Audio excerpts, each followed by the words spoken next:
What's up, everybody? It's Alex from Heavy New York. We are at the Kingsland in Brooklyn. We just wrapped up an awesome interview with Stryker, and now we are here with another one of Canada's finalists. We are here with Brittney Slays of Unleash the Archers. Thank you for your time. Thanks for having me. Yeah, it's so awesome to have you here. Apex, your latest record, is absolutely kick-ass. Let's just give a rundown on how the making of it was. Well, we actually went into the studio in Denmark just right after a European tour. So we spent 2 weeks in Denmark living in this weird little cottage thing all together and going into Jacob Hansen's studio every day. It was super rad. It was a really great way to do it.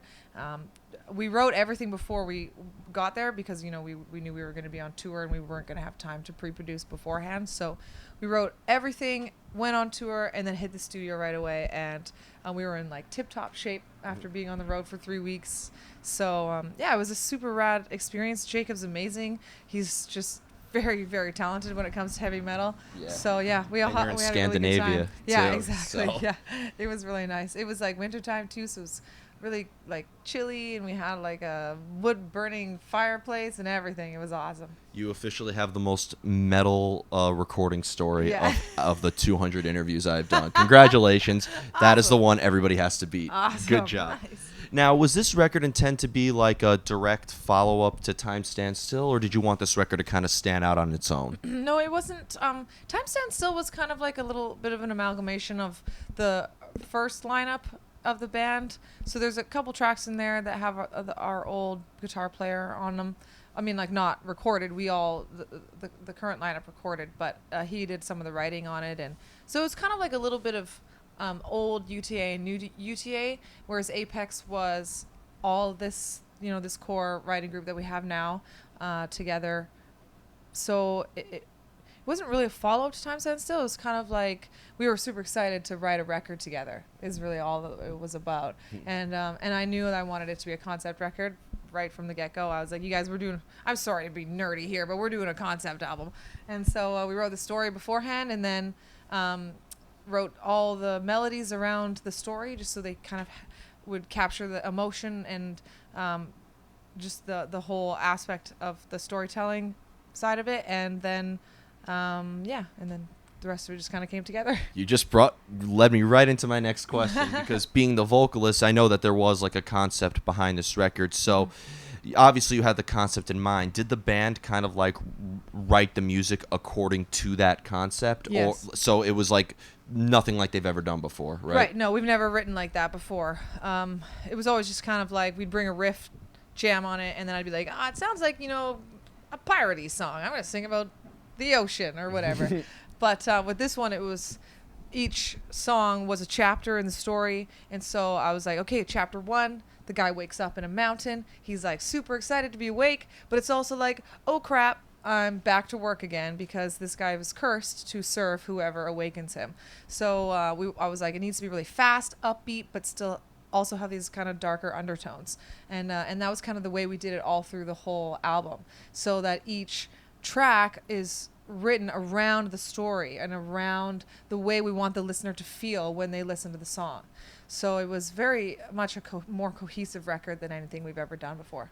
So even though you had this concept and you're kind of like, in a way, like trying to steer the listener in a certain direction, can the album also be a little bit open to interpretation if somebody takes in their own story? No, for sure. I mean, it's just kind of what was going on in my head at the time. I came up with these two characters and was like, okay, so what's the deal with these two guys? And then it was just like, I mean, it's a story, but it's also, there are other little pieces underneath that, right? So like, for instance, 10,000 Against One, it's not just about him battling this army. It can be about anything, any one person battling against something huge in their life, right? And then Apex is not just about him returning to his mountain to finally, have some happiness and after going through this kind of tumultuous time. It's about anyone finding that place, finding that apex, finding what makes them happy, choosing happiness. And that's why I kind of wrote the chorus saying, can you follow me to Apex? Because I'm talking directly to the listener there. And I'm saying, I hope you really enjoyed this story, and like, let's do it all over again. And God, music is so rad. Let's share in this together. It's cool because like there's sometimes that bands are like so concept driven and they try to like force the message onto the listener, Yeah, but yeah. it's cool that there is like a balance between a storytelling and the listener to have an opportunity to take it in as their own perspective. Yeah, I mean, I'm never a real literal writer, anyways, ever. I mean, I know what I'm singing about, but I write it in such a way that you can find your own story, and that I've had some people that say songs that are written about like I don't even know. For instance, Muad'Dib from Dune.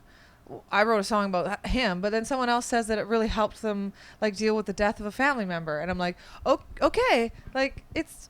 Anyways, yeah, no, that's rad. Like that's what music is all about. What it means to you.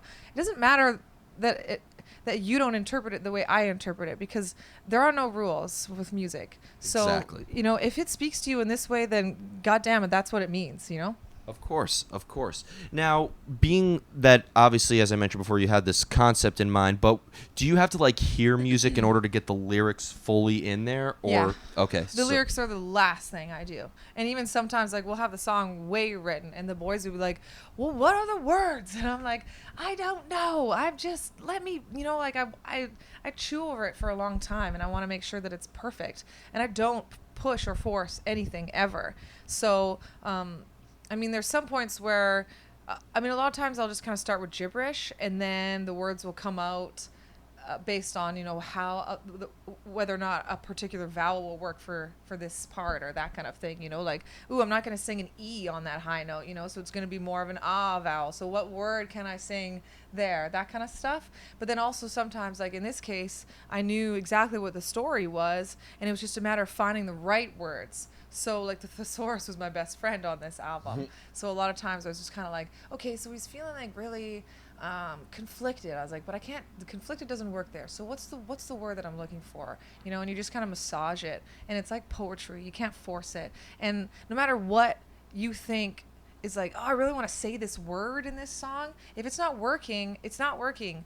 The worst thing that I hear sometimes is when a band just is so wordy, and they have a message that they're trying to tell, and they don't know how to tell it any other way. so it's like so scientific. Yeah, it's just like blah, blah, blah, blah, blah, like, and you can't even really understand what's going on because they're just so busy trying to get the words out. It's like, well, if we can't understand the words, it doesn't matter what you're saying. Yeah. And on top of that, if the music doesn't like appeal to you, I don't think anybody's going to give a shit about what the concept is. Yeah. Now, aside from like very impressive on a technical level, I was truly intrigued by your vocal range. When I first heard the Matriarch, I was just like, how the hell do you hit that note? So it's fair to say, like, as you mentioned before, the music always comes before the lyrics, but do you may have like the vocal note and the vocal range in mind? Oh, well, it's funny because the Matriarch that did come first. I was like, okay, it's gonna be So glad that's my favorite like song. but the Matriarch. I was like, that song is gonna be called the Matriarch. That's what the chorus is gonna be. I was like, I'm just gonna do some woeing or something after it. I was like, but it's very important that it be a stop and then the Matriarch and then into the riff. So there are some cases where the words are kind of first, but. And yes, I chose specifically that point in my vocal range because I knew that it was going to be just a little bit of falsetto, but I could still belt it. So that's why I was like, I want it to be right here. Sometimes it's like, yeah, I write to the riffs that the boys bring, and sometimes I'll do like voice memos and send them to them and say, can we write a song around this? So that was how the Matriarch was done. Awesome. There's a story on my favorite song on the record, and thank God you're playing it tonight, because 9 times out of 10 the band is not playing my favorite song when I interview them. Yeah, that sucks. I hate when that happens. Yeah, but or you like go to see a band like 5 times and they still have never played the song they want to hear, and it's just like, God damn it, what do I have to do? my favorite band has never played my favorite song by them live ever, so it's a tease. But that's too bad. it gives you wanting more. Yeah, exactly. Keeps you coming back, right? They do it on purpose. Exactly. I need your tickets. Yep, exactly. Now, as we were talking before, we just wrapped up an awesome interview with Stryker, and back to back Canadian metal. Archspire played here yesterday, and Threat Signal, which is another one of my favorite bands, who's played here at this venue actually back in April. Nice. Now, you guys are from Vancouver. I know that the Veer Union is there, a great rock band, and Stryker. They're from Edmonton, but it's close enough. Close enough. Gigantic mountain range in between, but same thing pretty Yeah. much. Well, put on some corpse paint, walk through the cold mountains, you'll be fine. But, and probably being that you guys are like the 20th Canadian band I've interviewed, probably my viewers are getting sick of me asking this, but I get a different answer every time. How is it starting a metal band in Canada? Was there a scene in Vancouver that you guys cut your teeth in, or did you take a trip down south to the Cascadian doom metal region to kind of get your name out there? Well, it's we actually originated in Victoria, which is a city on an island that's an hour and a half ferry ride away from Vancouver. So super rad scene, but it's very much the Victoria metal scene. So isolated. We were trying to get out and see the world, and unfortunately the ferry is like $350 both ways for a band with a trailer on it, and you're overheight or anything like that if you're not like a regular car. So it was just really expensive, and then you got 5 people in there and stuff. So you are never to complain about the Staten Island ferry again if you're watching this. Continue. Yeah, no, we are. BC Ferries needs to get their shit together. Anyways, we were kind of tired of looking at a $700 deficit anytime we wanted to play outside of our hometown. So we all moved to Vancouver, and we had to start all over again pretty much. I mean, we had played at the local metal venue a few times, and one of the local promoters knew us and gave us a shot and started putting us on some of the bigger bills. And we were kind of lucky. We just kept at it, grinding through it, and we toured Canada a lot. Like once a year, we'd go all the way to one end and back, and the first one sucked, and the second one was all right, and the third one was better, and the fourth one was rad. And but to be noticed outside of Canada is like impossible. So Canada knew who we were for years before anybody else did.